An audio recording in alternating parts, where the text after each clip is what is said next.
श्री सीता जी राम जी के बाएं अंग में बिठा दी गई मंडप के नीचे। मेरी तरफ ध्यान से देखना। और श्री वशिष्ठ जी ने कहा, रघुनंदन जानकी जी की मांग में सिंदूर डालो।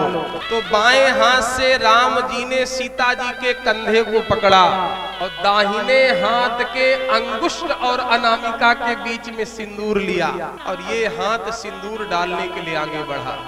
तो ये मुद्रा किसकी है? सर्प की। ससिय भूष अहि, अहि माने सर्प, अनामिका और अंगुष्ठ के बीच में सिंदूर है तो ये मुद्रा हो गई सर्प की। राम जी का हाथ है सर्प और सीता जी का मुख है चंद्रमा। सिंदूर है कमल के पुष्प का पराग। राम जी ने कहा, सीता तुम्हें सब कुछ प्राप्त हो सकता, चंद्रमा को सब कुछ मिल सकता है, लेकिन कभी भी कमल के पुष्प का पराग नहीं मिल सकता। क्यों?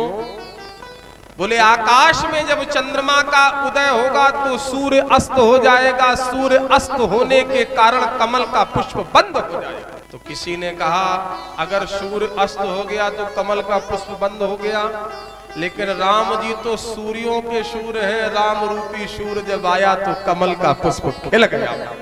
तो जब कमल का पुष्प खिला तो उसी कमल के पुष्प से महाराज राम जी ने पराग उठा लिया। तो किसी ने कहा पराग होता पीला, लेकिन ये तो अरुण, ये लाल कैसे हो गया?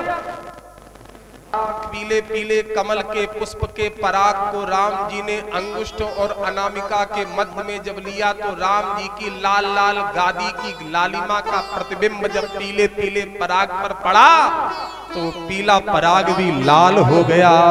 अरुण पराग जलज भरी नीके, अरुण पराग जलज भरी नीके, ससिय भूष अहि लोभ अमीके, ससिय भूरि नहि लोभ अमीके, ससिय भूरि नहि लोभ अमीके।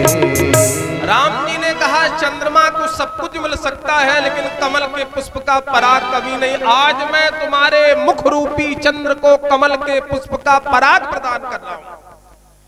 सीता जी ने कहा, प्रभु ये एहसान रखूंगी नहीं, मैं चुका दूंगी। कैसे?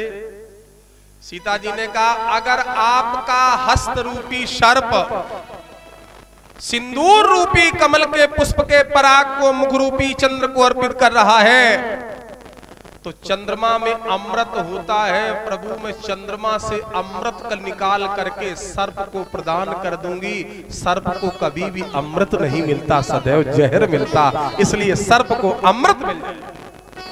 अभी तक राम जी के हाथ ने मारने का काम किया था और जब जानकी रूपी चंद्र से सर्प को, हाथ रूपी सर्प को अमृत प्राप्त हो गया तो उसी हाथ ने तारने का काम किया।